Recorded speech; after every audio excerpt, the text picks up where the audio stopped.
It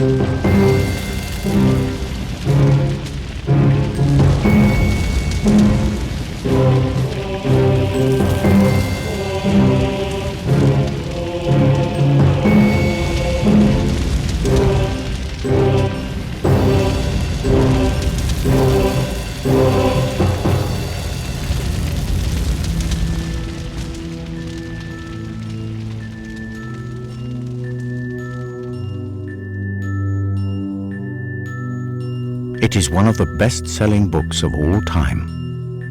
It often comes top of reader polls as the best work of fiction ever written. J.R.R. Tolkien's The Lord of the Rings has been translated into 30 different languages and sells in more than 80 countries.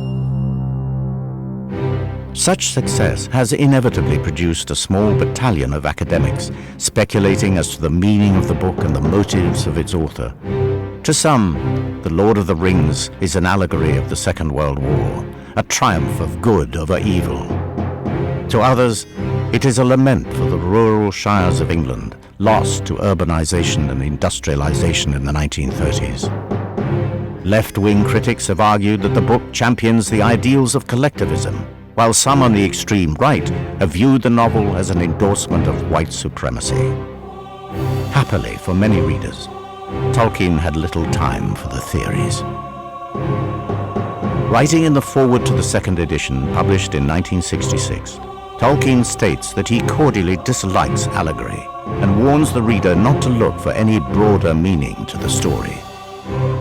First and foremost, he writes, he is a tale-teller, an historian writing a made-up history. But if the story is purely the product of imagination, what of the landscapes on which that story is played out? For many, Middle-earth is the real triumph of Tolkien's work, a living, breathing, even thinking domain that gives readers the uncanny feeling that they have trod this land before. Was there a Shire to inspire the Shire? Did Tolkien tread the real dead marshes? Here the author does provide some direct evidence. The other clues can be pieced together from the places and events of his life. So, where better to begin the search for the real Middle-earth than where Frodo and Bilbo before him started their journey? The Shire.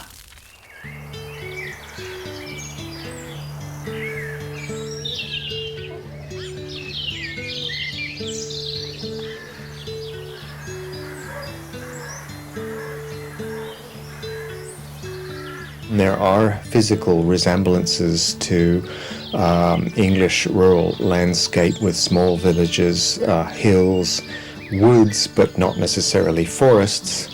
He had family connections with Worcestershire that he valued highly. He loved the West Midlands, Oxfordshire, Berkshire countryside, which he saw as vanishing. And this all went into the making of the Shire.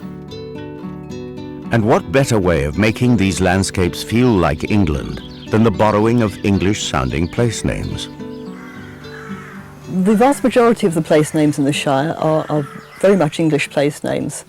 A lot of them are place names that actually exist, and of those that don't exist, they're made up of fairly common English place name elements that he was using creatively in his own way to make up names that he liked the sound of. But the Shire, I mean, he said himself that the Shire was very much based on England, so he uses place names which are based on Old English, and in some cases place names from round at Evesham where his mother's family came from. And in this English countryside, amid the resonant place names, all that's missing are the English themselves. Or perhaps not.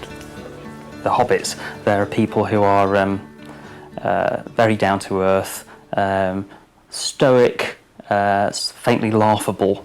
You can't imagine them doing anything particularly serious. And Rupert Brooke, the First World War poet, described with great frustration his countrymen as being half men, reduced by a life of leisure and growing luxury. This concern for Englishness was shared by one of Tolkien's contemporaries, a writer who would also go on to imagine a fully thought-out alternative world.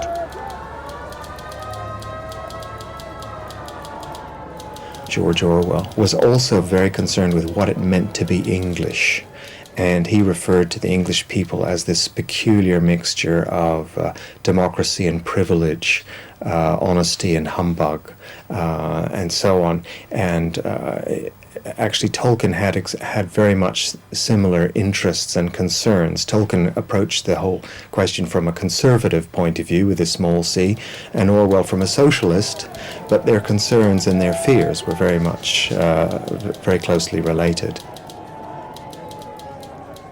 All of this begs a question. How can books so firmly rooted in England's past continue to strike sparks in imaginations all over the world? What Tolkien is giving readers to some extent is an England in the form of the Shire that is idealized, that is the self-image, but that also refers to certain real values to do with being rooted in a particular place, not living a completely mechanized, industrialized life, being in touch with certain natural realities to do with the natural world and ultimately ecology, without being completely dominated by them. Many of Tolkien's readers from all over the world, Russia, Ireland, Finland, Italy, Africa, I discovered that they don't necessarily see the Shire as English, which I was very, very surprised to find. But what seems to happen is that readers identify the Shire and small, simple, probably rural people, small equating with kind of unimportant in the grand scheme of things, with their own equivalents, their own cultural equivalents and traditions. So it didn't even occur to many of these people that the Shire was particularly English.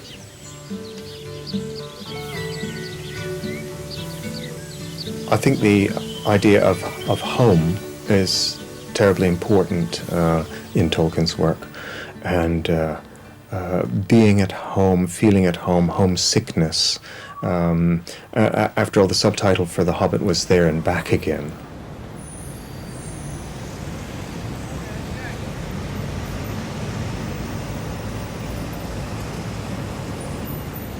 There's a problem for everybody though these days if you want to find the real Shire.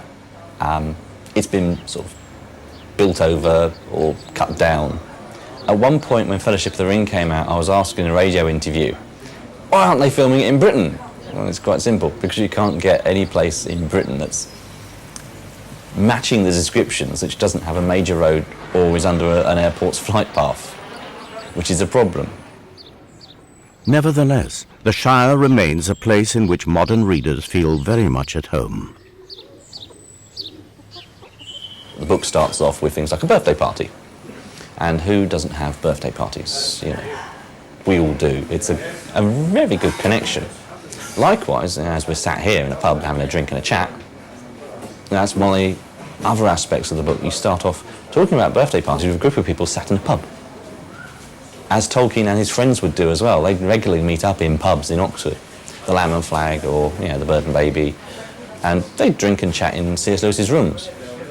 So he liked to drop, that's obvious. And that ties in with the Hobbits and their drinking songs. So you get these connections that draw you in landscape and in just the sheer social life of the Hobbits. So finding the Shire, it's around you. You just need to know where to look and how to look, perhaps. The industrial West Midlands of England may seem an unlikely place to start, but it is here, over a century ago, that the seeds of Tolkien's Middle-earth were sown.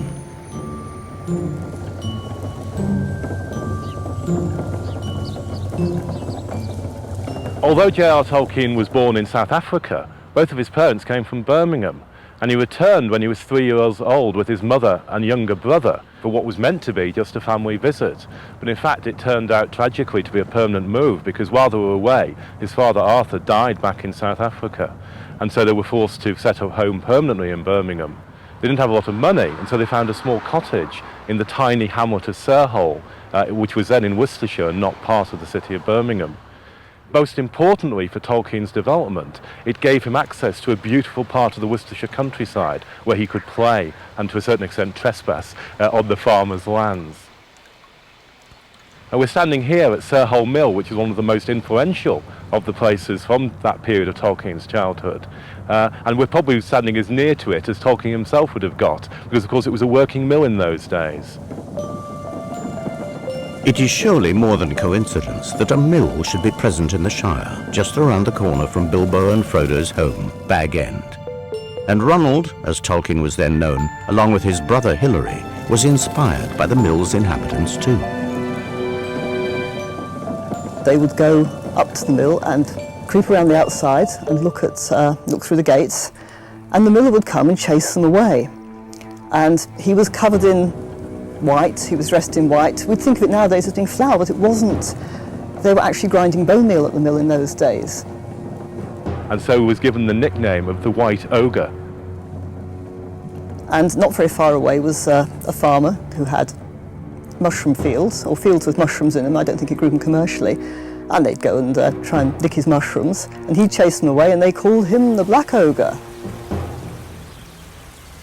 The Black Ogre can be seen in the shape of Farmer Maggot, who gives shelter to Frodo, Sam, Merry and Pippin in the Fellowship of the Ring, and who once chased a young Frodo from his fields for stealing mushrooms. The expansion of Birmingham means a child growing up in Sarehole now has precious little opportunity to get up to that sort of mischief. The rural Worcestershire that Tolkien knew as a child around Sarehole and Hall Green has mostly now been swallowed up by the growth of the city of Birmingham. But one magical trace remains in the green belt that is the Coal Valley, running through the Sarehole area, along which Tolkien would have played and explored as a child.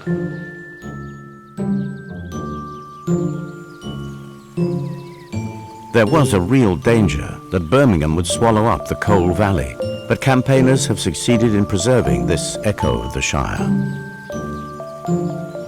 This landscape and Tolkien actually came together.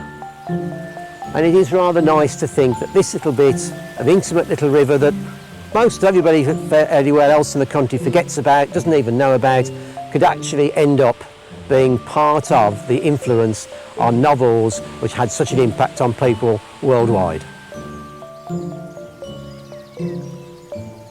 As a grown man, Tolkien would no doubt have found much to admire in Peter's Hobbit-like concern for his immediate surroundings. Yet, despite the conservation work, it still requires a bit of imagination to turn back the years to before the Shire was born. The Tolkiens left here for the smoke and noise of Birmingham when Ronald was just 8, but he once described his time at Sarehole as the most formative part of my life.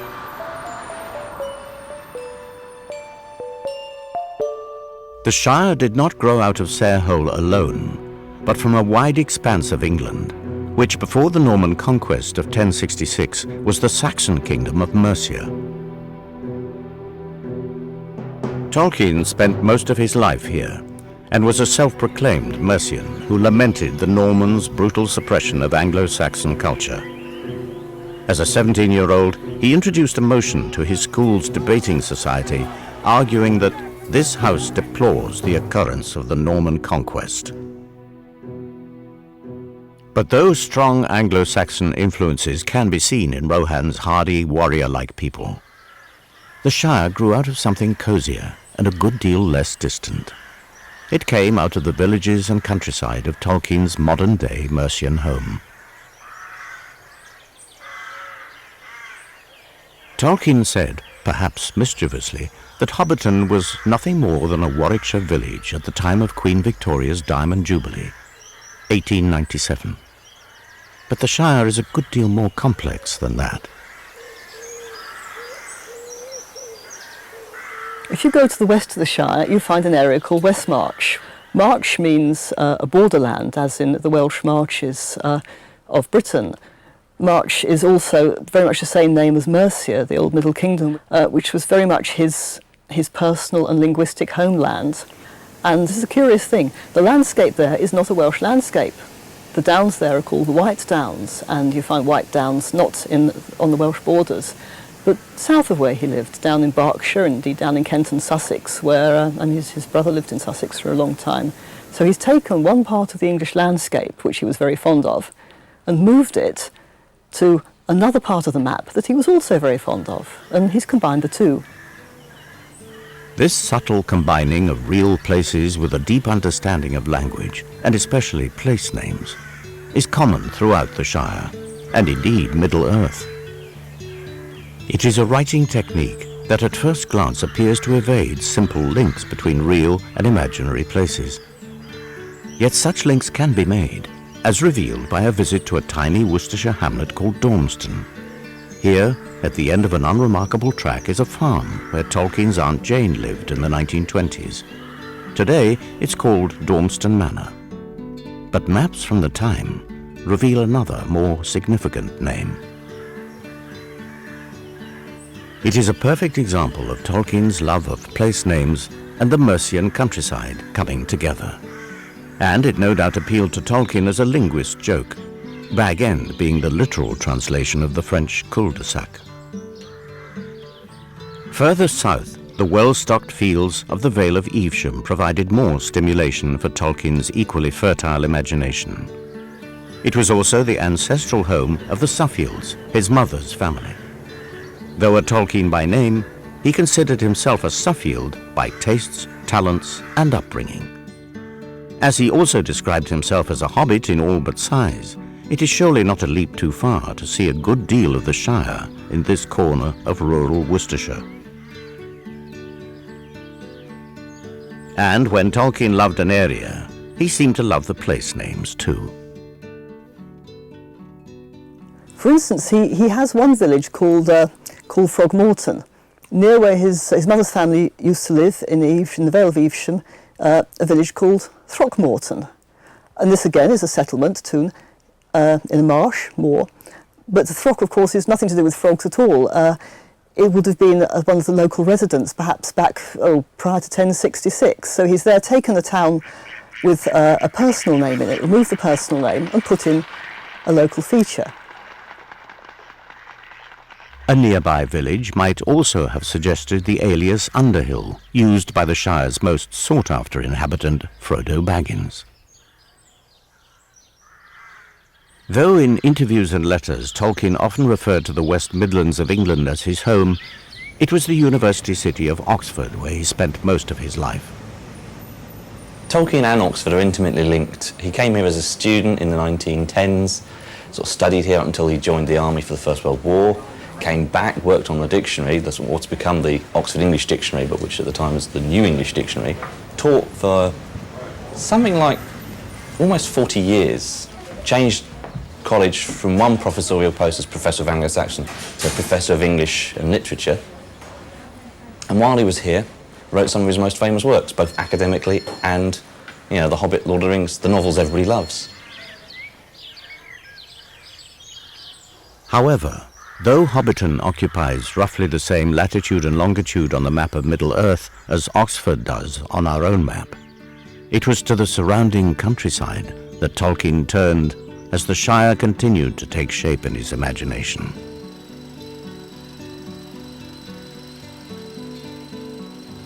Tolkien would take frequent trips to nearby villages with Shire-sounding names, like Charlton-on-Otmore, Wormingford and Brill. It was here that connections could be made to country life, connections that he feared were being broken and lost forever as the 20th century progressed.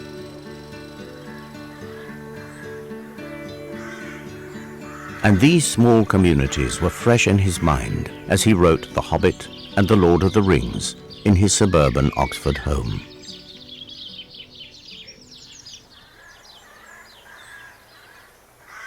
It is clear that the villages and people of the former kingdom of Mercia had a profound effect on Tolkien's imagination. But there may be at least one other part of rural England that influenced the Shire.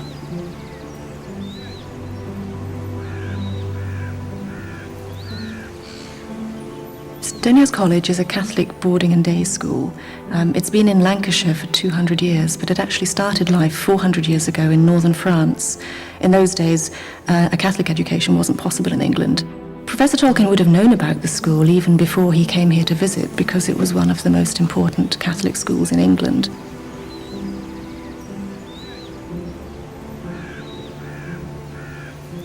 His actual reason for visiting was because his son John was training for the priesthood in Rome in the late 1930s, early 1940s at the English College. And when Italy entered the Second World War, obviously the English College couldn't stay in Rome, and so they were evacuated and were looking for a home. And Professor Tolkien would have come up, mostly in the summer, to visit his son John, and obviously liked the place, because even after John had gone back to Rome to finish his studies, Professor Tolkien continued coming up and spending summers here.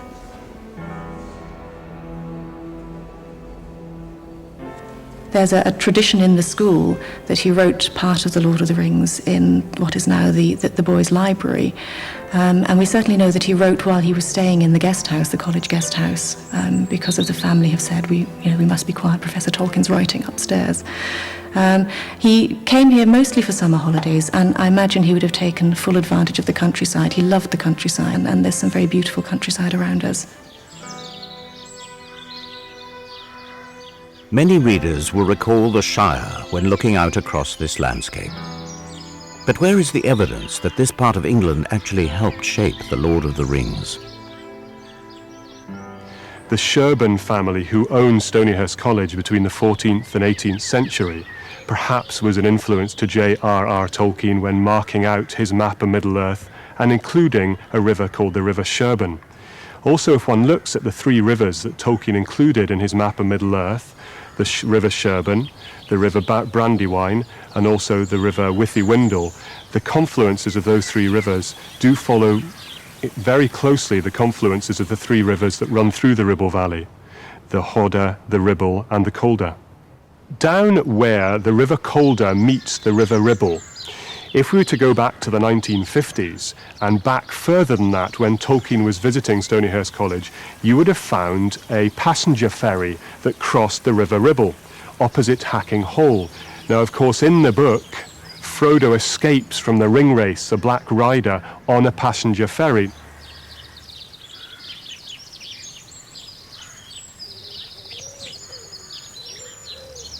Also, if one looks again at the pastel sketch that J.R. Tolkien gave to the family running this guest house behind me as a thank you present, the sketch of the kitchen garden at the back with the very vibrant colour of the bean plants, that is reflected in chapter 7 of The Fellowship of the Ring, where Frodo throws open the curtains of Tom Bombadil's house, his view slightly obscured by a tall line of bean plants.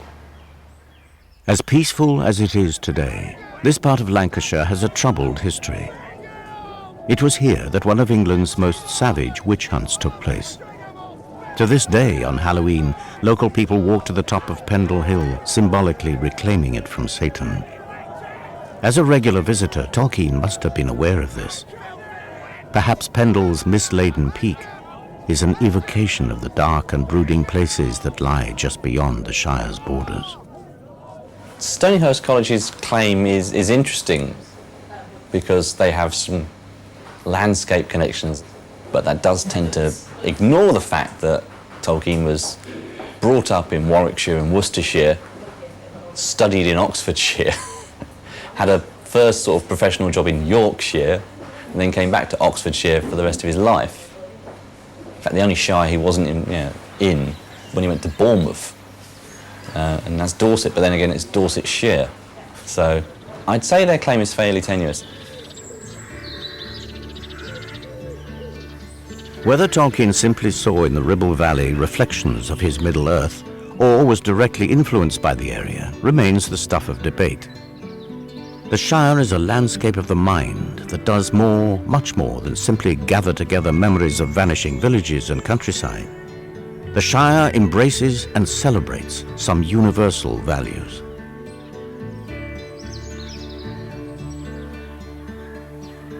I think what has appealed to readers from all over the world about the Hobbits is the characteristics that make them so different from the elites that they're all familiar with. The powerful professional, political, economic elites that are clearly running the show. The hobbits, by contrast, are rather simple, even stupid. They've been rather left behind. They're not in a position to rule the world. Actually, they have absolutely no interest in ruling the world. They just want to get on with their own little lives. Well, that actually applies probably to the vast majority of people on the planet.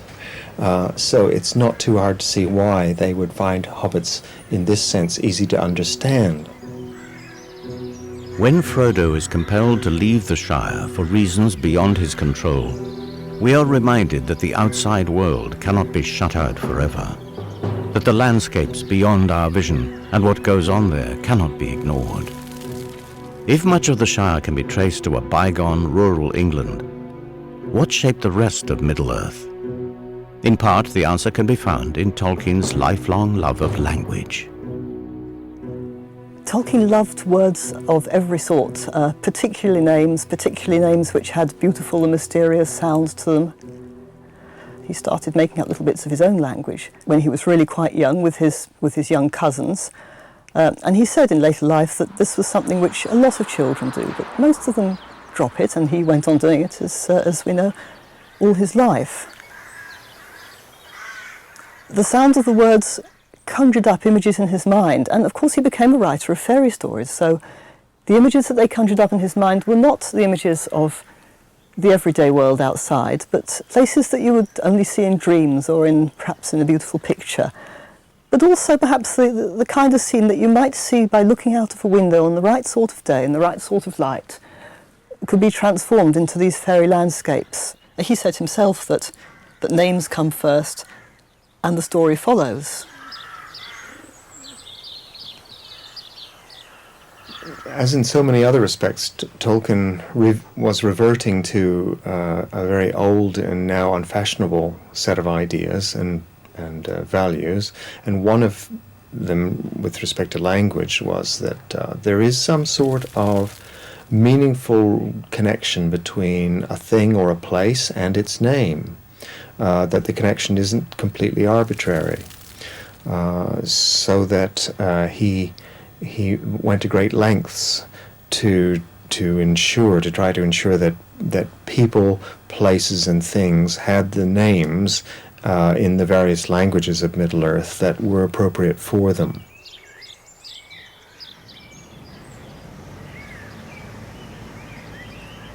Not only did Tolkien appropriate real places for their names, he formed stories around these names. After the Tolkiens were married, they also stayed at a village called Great Haywood. When you come to The Lord of the Rings, in the early stages, when the hobbits are trying to escape from the Shire, pursued by the evil Nazgul, they stay in a house in a place called Crickhollow. And just over the border from Crickhollow is the Old Forest. The trees were both sentient and they were rather hostile. And they came out and they attacked the local hobbit settlement some generations before Frodo Baggins was alive. And the hobbits went and they attacked the trees in their return. They cut down some of the trees and they built this hedge. They planted a hedge, and the hedge grew very, very large, and it was the boundary between the hobbit country, the settlement, and the wild wood. And this was the Great Hedge, or the Great Hay. And in fact, there's this village in the Shire called Hayes End. And so you've got the Great Hay and you've got the wood. He remembered this name.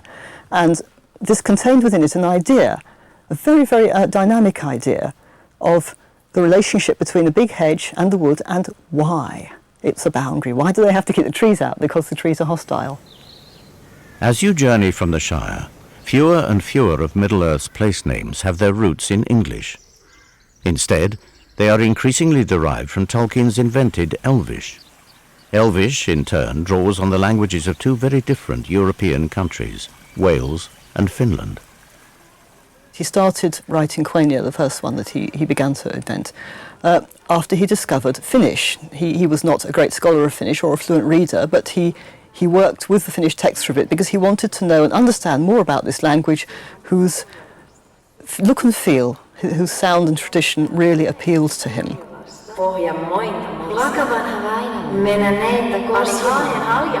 It's difficult to see, unless you're a linguist, exactly how this comes out in it, but I could just point out one example. There's a word for horse in Quenya, which is Rocco, which has 2 Ks in it. And if you go and have a look at Finnish names and Finnish language, you'll find an awful lot of words have 2 Ks in them. And this is just one little reflection. The other language, the other Elvish language that he wrote, Sindarin, had a certain amount of the feel of Welsh in it. He was extremely fond of Welsh. There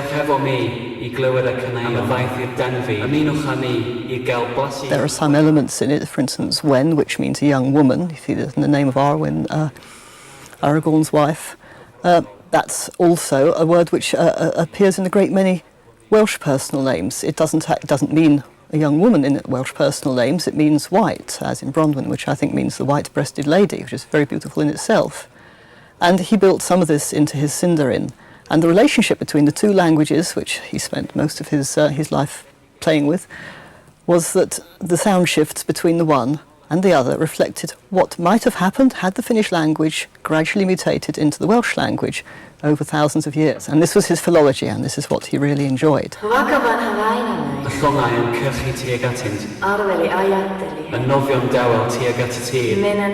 Philology, the science of language, enabled Tolkien to imagine finely detailed cultures.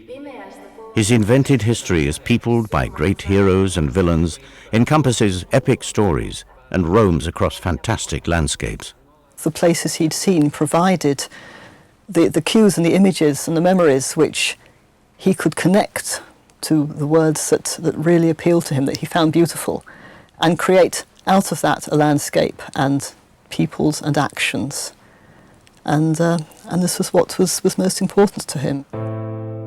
Of all these cues, the horrors that he endured on the killing fields of the Somme had the greatest impact on Tolkien as a man and Tolkien as a writer. I think it's got to be wondered whether Tolkien would actually have written anything if the Great War hadn't happened. Impossible to prove, but he began seriously writing poetry very soon after the outbreak of war, and it was his friends' sense of the fact that it was possible to die in this war that prompted them to urge him to write for publication. So in a very practical sense, the Great War gave us Tolkien's works.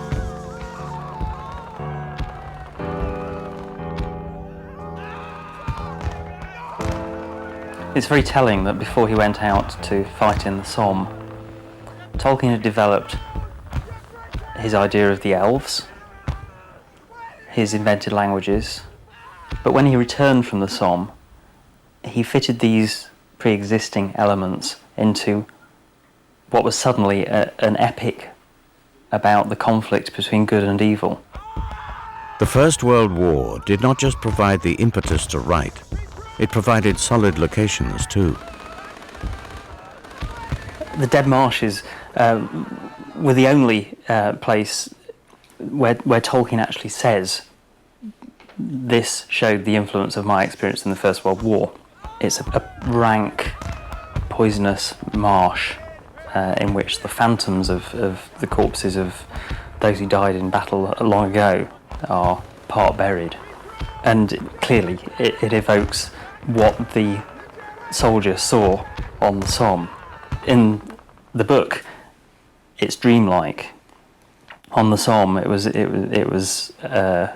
if you like, nightmarish, but nevertheless real.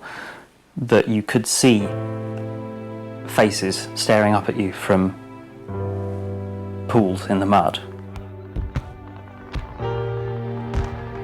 Mount Doom itself, in a very telling passage in The Lord of the Rings, is described as if it's a great throbbing engine. It's part of Sauron, the Dark Lord's machinery.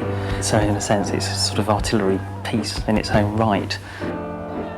That seems to me to be, on one hand, a symbolic, and on the other hand, a realistic representation of lived memory.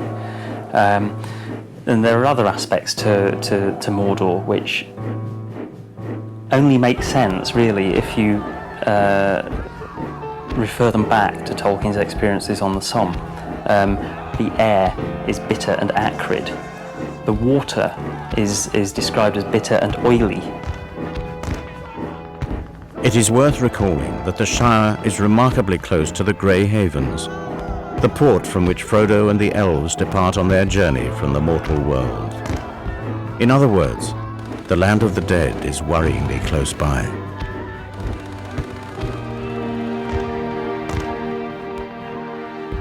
In the First World War, soldiers were deeply conscious of how close the trenches of northern France and Flanders were to the home counties, to London and to the south coast. You could hear the guns from Kent. Looking back, the impact of the First World War on Tolkien seems obvious. Yet in the years immediately after the publication of The Lord of the Rings, the connection was all but ignored by critics and readers. After The Lord of the Rings was published, critics, of course, were very confused. This was a new kind of story, so they tried to connect it with the most recent major world events. It came out in 1954, 1955, and the Second World War was in the very recent past. Tolkien pointed out that the First World War had been just as traumatic an experience for young men of his generation.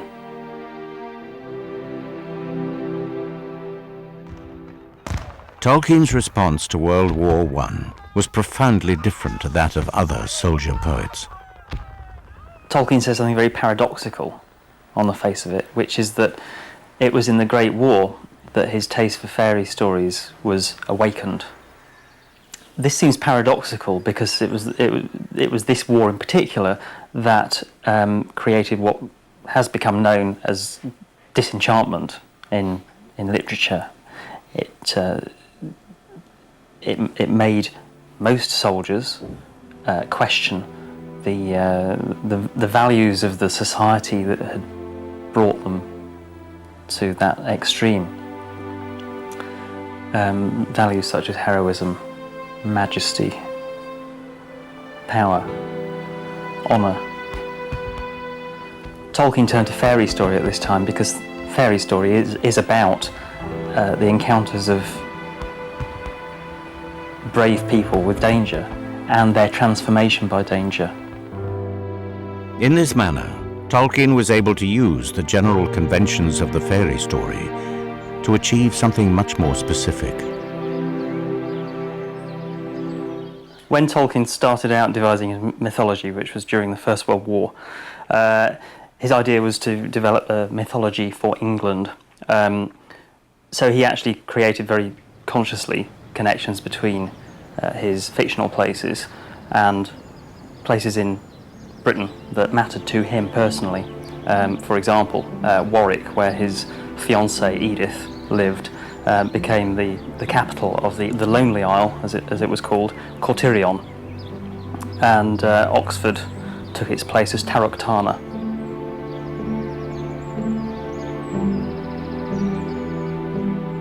Other aspects of Middle-earth hark back to a past more distant than the one that had helped give shape to the Shire.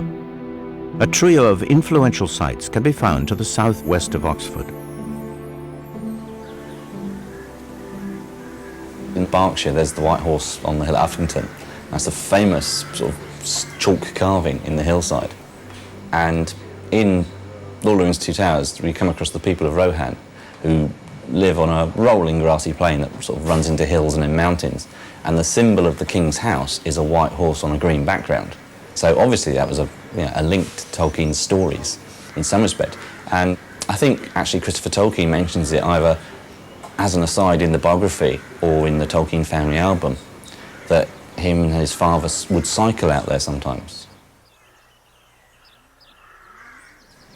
With Vale and Smithie, apart from the Anglo-Saxon connection, is the fact it's a barrow.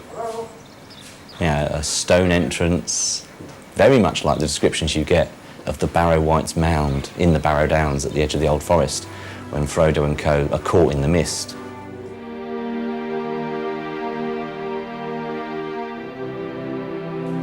The Ridgeway is one of the ancient trackways of Britain, one of the old straight roads. one of the places sort of created by sort of Iron Age man, going from A to B in a straight line as best as possible, keeping to the high ground. In Middle-earth, there's actually a couple of major roads, one of which crosses the other near Bree, where the Hobbits are heading to at the start of Fellowship of the Ring. The north-south end of it is no longer in use because the North Kingdom's fallen. So that road, although once a major highway for travel back and forth, messengers, commerce, is now just grassed over. It's called the Greenway, in fact, by the people in Bree. These sites are on the border of the old kingdom of Mercia. And if what Mercia became suggested the Shire, then the original Saxon Mercia suggested Rohan. The people of Rohan have been described as Saxons with horses, and there are recurring parallels between the peoples and places of Anglo-Saxon works like Beowulf and those of Rohan.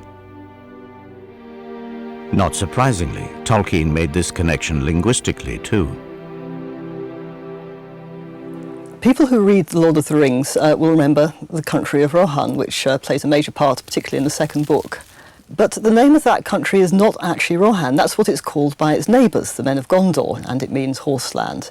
The inhabitants called it the Mark. That's the modern English version of it, and it means the border country. Rohan was very much on the borders of everything in Middle-earth. It was, in fact, slap in the middle, very much like the Midlands of Tolkien's own childhood. And the word is very much the same as the name of the county of Mercia, which was believed to have been Merc back in the days before this was recorded. This has been derived from slightly later forms and is effectively the same word. To the west of Old Mercia is a site that hints not only at characters and places, but also at plot devices within The Lord of the Rings, including the most important one of all.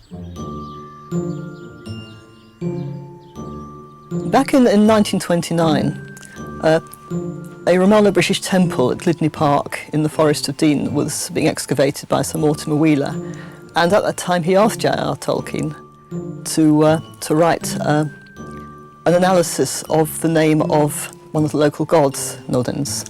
And the hill there that was being excavated was known in Victorian times and earlier as Dwarf Hill, but it must have got him wondering, what were the dwarfs doing with the hill?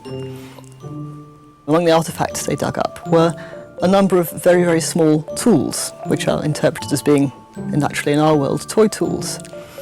And this was kind of evidence that there had been very small people around that area at some stage. So people do wonder if, when he started to create the story of The Hobbit, which was sometime between 1930 and 1936, if this was in the back of his mind, that there were little people living underneath the hill. Of course, the dwarfs and the Lonely Mountain in that story are a central part of it, and the hobbits themselves live underground. And another of the artefacts that was discovered from that area, it was a Latin, a Romano-British inscription on a piece of lead, something that somebody would have left at the temple as a petition to the local god. And what this actually was doing was calling down a curse upon somebody who had stolen a golden ring. We wonder, my precious, what that made him think about. Of course, the tradition of the stolen ring and the dwarves, it's a very ancient one. It didn't just happen here. It goes back to Old Norse literature, an Old Norse tradition, and Wagner used it, of course, in his ring cycle. But it very often takes more than one cue to get somebody's fertile mind thinking about what was happening.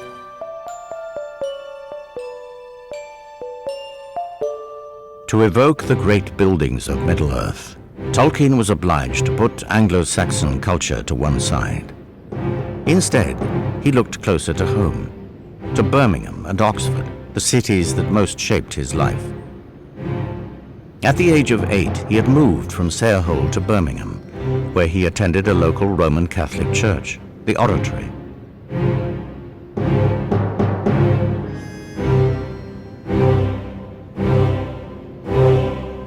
Tolkien and his brother became altar servers at the Oratory, and every morning after Mass, as they stepped out of the church onto Power and Harrow Road, they would have seen the tower behind me, the 19th century Waterworks Tower, and this tower, 18th century Perrott's Folly.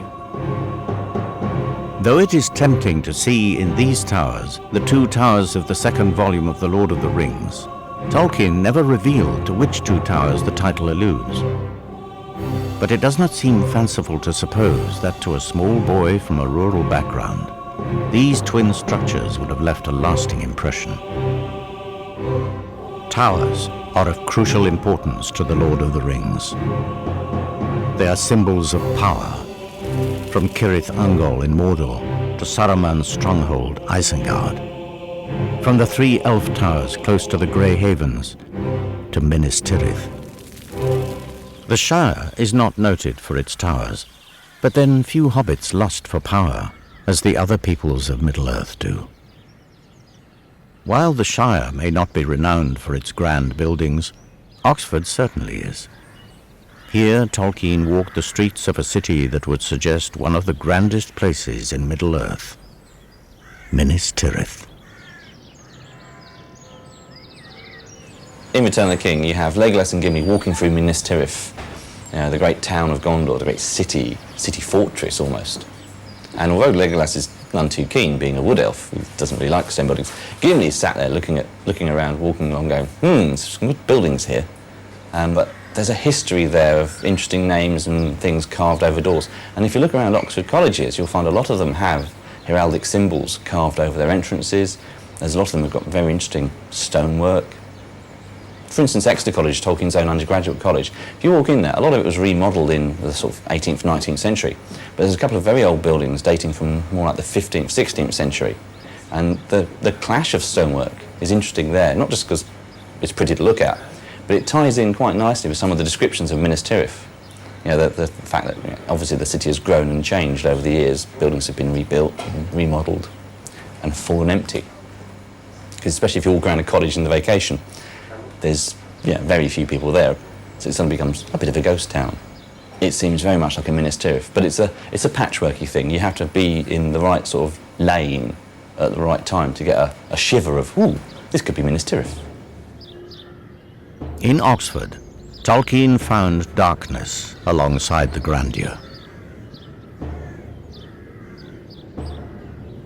Well, in Oxford, in the centre of Oxford, there's a large round building called the Radcliffe Camera. It sits in Radcliffe Square. It's part of the Bodleian Library, and of course Tolkien would have therefore gone past it regularly, even used it because it's mostly English and history books in there. And the forefathers of Aragorn from The Lord of the Rings, the Dunedain who founded the kingdoms of Arnor and Gondor, came to Middle-earth fleeing the destruction of their country, Númenor, which is an island. It's an Atlantis myth. And the country was destroyed because of Sauron corrupting them and building a great temple to Morgoth, his Dark Master, from the Silmarillion.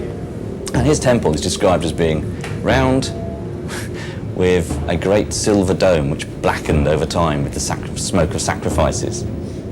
So, you think about it, you're walking around Oxford, you look at this big round building with a big dome that's going black with smoke, in the 30s and 40s. It's an obvious concrete link. Today, the Radcliffe Camera is clean. But in the stained building, almost tomb-like, he imagined a monument to the triumph of mechanism over nature, a triumph that had been writ large by World War I. For Tolkien, pollution and war on an industrial scale were aspects of the same destructive and reductive process. I think the destruction that Tolkien witnessed on the Somme, the destruction of the natural world, which was just extravagantly awful. Whole woodlands being reduced to torn stumps, rolling downlands, chalk uplands of the kind that surround Oxford, torn up into wastelands of mud. That realisation of destruction made much more acute a feeling that Tolkien had had from childhood, that the natural world was a precious thing that was under attack from the callous human hand.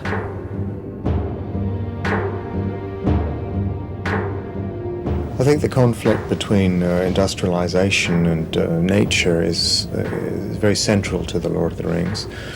For example, it comes up in the differences which are made very sharply clear between Saruman and Treebeard. between what Saruman is doing at Isengard right next to where the Ents live. Saruman is described as having a mind of metal and wheels. The ability, even more so, of Sauron to make large, extremely dangerous machines, explosions, the love of the orcs for explosions, etc. This is all laid out very starkly. I think Tolkien was a real anti-industrialist and even more broadly a real anti-modernist. It was industrialization that had fueled the growth of Birmingham. And it is industrialization that has destroyed much of the landscape Tolkien loved.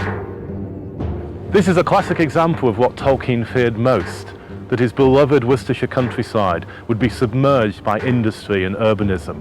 We're standing here at the entrance to one of his favourite haunts, Moseby Bog, yet now it's totally surrounded by a post-war housing estate. Tolkien's attitude to industrialization has been seen by turns as reactionary and far-sighted. I think he saw the dangers of industrialization actually pretty early, a long time before it became, ecology for example, became a widespread concern. So I think to give him credit, while he may have been one-sided, he was also right about a lot of things. Much of Tolkien's ecological sensitivity was inspired by his acute feelings for trees. Tolkien loved trees passionately, defended them all his life, and felt about them the way some people feel about animals, for example, or perhaps other people. It was a relationship nurtured at a very early age by his walks along the Coal Valley and around nearby Moseley Bog. When you walk into Moseley Bog, you realise how intimate and compact and pressing down on top of you it is. So if you imagine Tolkien walking into this, he had a totally different environment to that he experienced down the valley with the open fields and the long views. Here you had the trees coming on top of you, you probably had fallen trees, you had trees that were broken down, trees growing at peculiar angles. So again, you had a totally different concept to work with, and if you've got a fertile mind, as Tolkien clearly had, again you can see how the two came together to complement each other and help him to formulate his ideas of Middle-earth and the Shire. These two places reveal how different neighbouring woods can be. It was a lesson not lost on Tolkien as he describes the forests of Middle-earth. All the woods and forests in Middle-earth are different. That is something that's typical of Tolkien. It's all trees, it's all forests, but you cannot say therefore they're all the same. He allows for the individuality of each different wood, and indeed ultimately each different kind of tree. And of course the striking thing about the Ents is that they are not sort of anthropomorphic trees, they're trees that are sentient.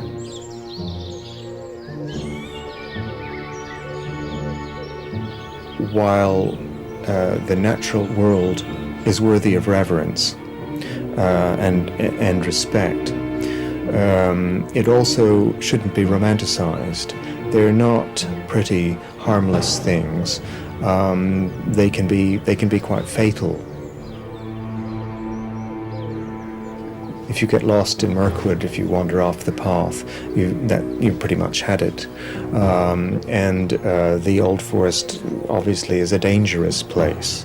So he cannot be accused of over-romanticizing woods, I don't think. But he clearly loved trees. And he said in a letter towards the end of his life, in all my works I've taken the part of trees against all their enemies. Middle-earth. A world projected by one mind, imaginary, and yet seemingly so solid. We will pore over its maps and consider the journeys made from one place to another. It is not our world, and yet we intimately recognize its cultures and conflicts. People find they can connect their own memories of landscape with what Tolkien describes in his books. And his descriptions, they're detailed without being very, very specific in the way that could only apply to one place or one time. And they're romantic without, on the whole, being soppy. A lot of the story has quite a hard edge to it, and quite a lot of the landscapes are demanding and forbidding and dangerous. But certainly in Northern Europe, which was where he was living and writing, and even outside that, people find the landscapes strangely familiar, as if they'd been there before, and this really appeals to them.